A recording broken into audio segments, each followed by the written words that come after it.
todos, bienvenidos a este nuevo podcast de Land Ingeniería e Innovación. Aquí está Renzo Ríos y Alejandro Alvarado y el día de hoy vamos a hablar sobre un tema muy controversial muchas veces cuando se trata de entrar a una obra. ¿Cuál es el verdadero rol de alguien que va a hacer labores de BIM? Así que no sé, Renzo, tú en tu experiencia que has tenido en los proyectos, ¿qué es lo que piensas que debería hacer o qué es lo que hace, mejor dicho, alguien relacionado a BIM? Antes de todo, muy buenas noches. Nuevamente, este podcast que se está viendo cada día más interesante. Y es una pregunta un poquito extensa de responder, porque normalmente se ve al equipo BIM como un área de soporte a las diferentes áreas, área de soporte para producción, área de soporte para oficina técnica, para gerencia. Entonces, creo que podríamos redefinir el, el papel del área BIM o del equipo BIM hacia qué eh, equipo específicamente. Si hablamos de producción, ¿qué crees que hace un equipo BIM para pues, dar soporte a Pero producción? más que eso, ¿cuál crees tú que sería las tareas principales que haría alguien de BIM? Alguien, por ejemplo, si va a ser un modelador, coordinador, ¿qué es lo que sí o sí va a tener que hacer? Independientemente de cuál va a ser sus apoyos que se tendrán que dar, pero algo que sí o sí yo soy BIM y sé que voy a hacer esto de Ah, acá. ese es obvio. Lo que sí o sí va a tener un buen perfil de costo-beneficio va a ser el tema de resolver incompatibilidades. De resolver más que incompatibilidad, a mí me gusta decirle deficiencias del diseño. ¿Por qué? Porque las incompatibilidades hablamos de cruces, pero cuando hablamos de deficiencia de diseño hablamos también de incumplimientos de Y normativa, más. ambigüedades entre planos, entre otras cosas. Los problemas que se van a ver ya directamente del propio desarrollo del proyecto, ¿no? No necesariamente con algo físico de que no es un cruce, sino temas ya un poco más allá que pueden afectar el adecuado desarrollo o la eficiencia de un sistema, por ejemplo, ¿no? Y que son cosas que no se van a ver en ningún software, es por muchas veces experiencia del propio especialista. Es muy complicado. Resolver esas deficiencias de diseño, como la que tú dices de ambigüedades y normativas, son bien complejas porque tiene que ver mucho con las experiencias. A mí me ha tocado muchas veces resolver estas deficiencias de diseño, no desde que yo las termino detectando, sino la termina detectando el especialista. ¿Por qué? Porque el especialista tiene ese background de todas las obras que tiene por detrás, donde va viendo cuáles son los problemas más comunes y te dice, ¿sabes qué, Renzo? Ten cuidado con esta bandeja que está pasando o esta tubería que está pasando por la sala de operaciones. Y uno se Claro. pone a pensar, pero si es una tubería que está pasando por las aguas por el área de operaciones, ¿qué problema ¿Qué hay? puede pasar? Pero ya luego ves la normativa específica que no debe pasar ningún tipo de tubería por ahí. Claro, y justo ahí lo que tú estás diciendo es muy importante, porque muchas veces cuando entramos a un proyecto, o las personas que están dentro creen que el BIM va a solucionar gran parte de los problemas, o es el que tiene que alertar ciertas cosas y como que se genera esa separación entre lo que hace un BIM y las funciones que tienen los propios especialistas o encargados, ya que la visión real la tiene este grupo de ese background de conocimiento que se han dedicado años y el BIM viene ya a una función de apoyar o dar soporte para visualizar y asegurarse de lo que ellos conocen se plasme de manera eficiente en el modelo.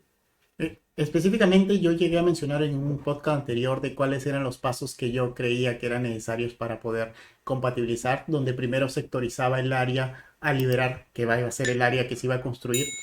Y yo acostumbro mucho a juntar mi equipo con cada uno de los especialistas, juntarme con el especialista de ACI, con el especialista de estructuras, para empezar a liberar esa zona en específico. Como tú mencionas, normalmente se tiene que llegar a campo para ver ese problema en específico.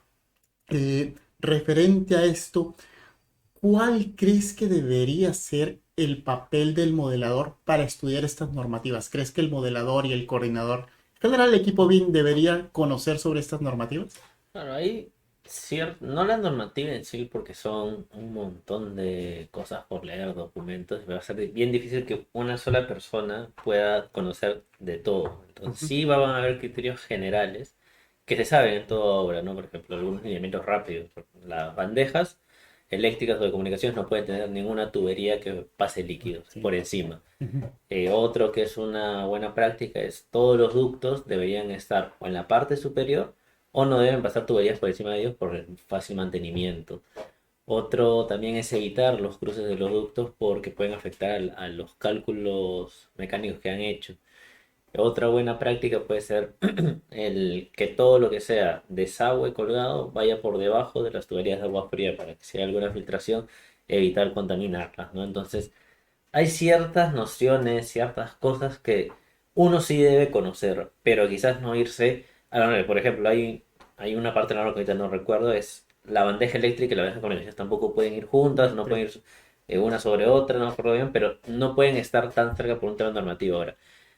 No es estrictamente hacia rajatabla de que es imposible porque van a haber momentos por el espacio que se deben hacer, pero tenemos que tener ese conocimiento para poder, en el proyecto que desarrollemos, poder saber ya, estas son las nociones básicas y son las que tengo que yo procurar evitar, ¿no? Es como también los pases también que no lo puedes hacer en cualquier lado y si hay cierta dimensión ya no es un pase directo de tubería, sino hay que hacer una suerte de vano para dejarlo pasar.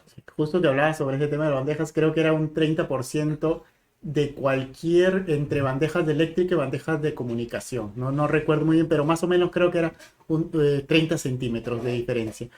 Y sobre lo que mencionabas, es interesante porque al menos en los últimos proyectos que estuve trabajando, yo tenía mi listita ya creada por un especialista de cuáles eran los ciertos criterios que mencionas de que las bandejas ¿Cuál va arriba, cuál va van abajo? arriba o los colgadores tienen que respetarse o los pasos tienen que estar por acá. Entonces sí, yo creo que debería haber un tema de un checklist mínimo de conocimiento para hacer una compatibilización en obra. Claro, y ese es un conocimiento casi propio de cada empresa, ¿no? Porque no todas las empresas construyen igual. La prelación de cómo van las instalaciones también va a variar de acuerdo al tipo de proyecto que se ejecute.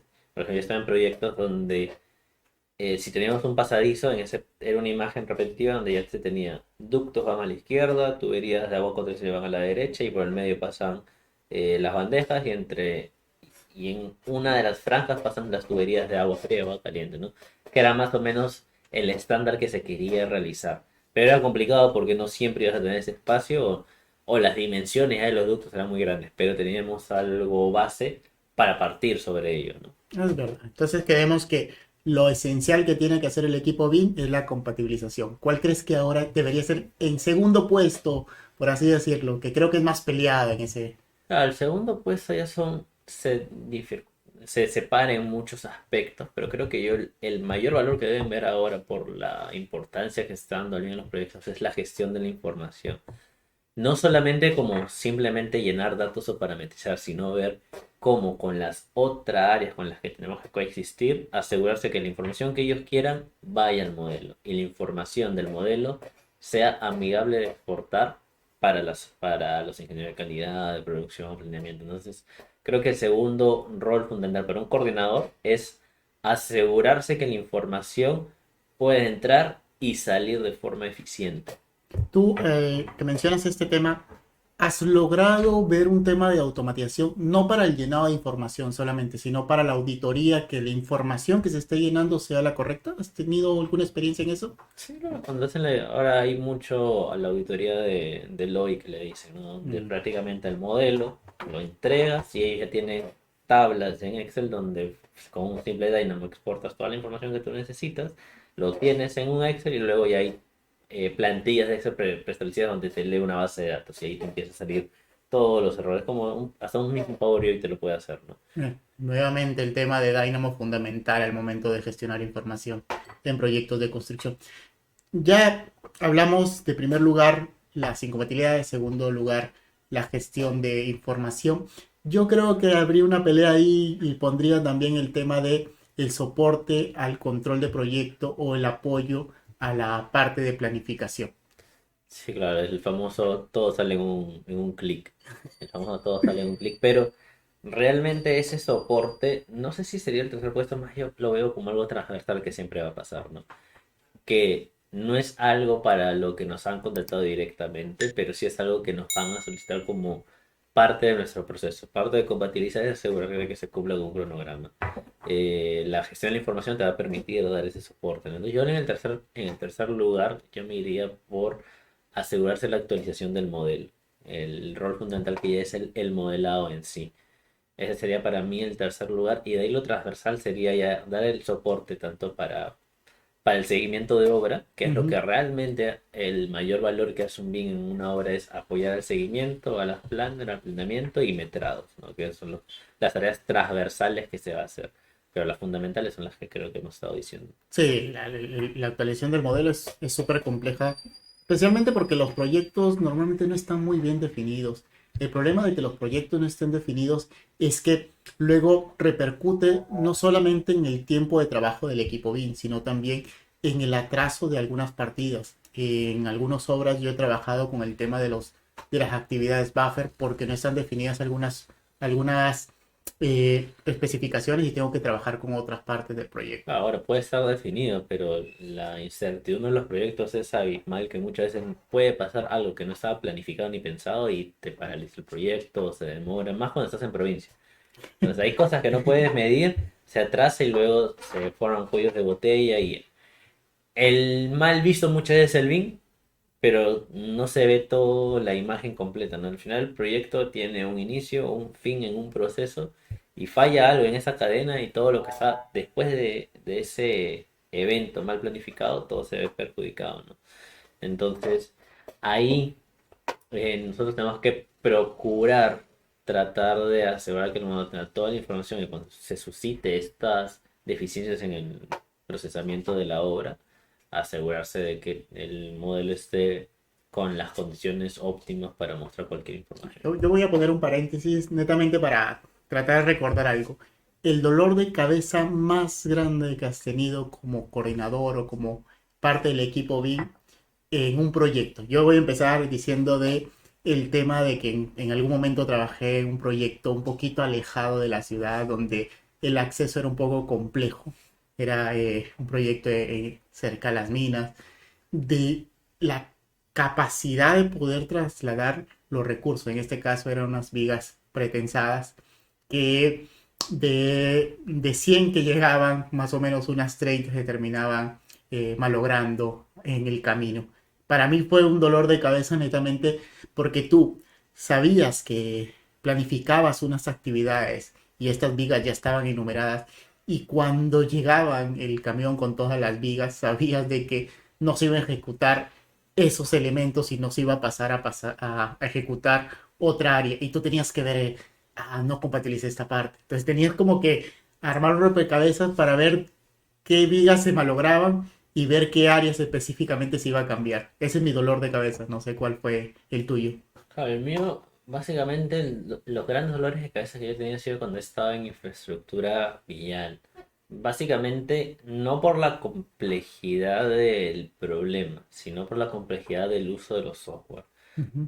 Porque BIM para infraestructura, hoy en día lo estamos viendo como una exigencia, pero antes era como que algo que estábamos recién aprendiendo a hacer. Y no es el Revit la herramienta fundamental, hay otras herramientas, otros software que hacen para carreteras y cuando a mí me pasaba, ellos hacían toda su planificación, una carretera se entiende que va a ser por progresivas todo seguido, pero muchas veces al estar en provincia, entre ciudades importantes donde no llegaba ni la señal, programaban en progresivas distintas donde había que dinamitar y tú no te enterabas qué pasaba hasta el final del día y tenías que actualizarlo en ese momento para el reporte del día siguiente. Entonces, hacer las actualizaciones muchas veces, al no ser programas tan amigables para hacer actualizaciones, uno se complicaba con el equipo de decir, ah, ya, lo tengo acá todo armado, Uh luego -huh. llega la información y no, era distinto, y tenías que a veces hacerlo de nuevo desde cero para asegurarte que todo se mostrara en el 3D tal cual había pasado en la realidad, ¿no? Entonces, era un dolor de cabeza tener que esperar hasta últimas horas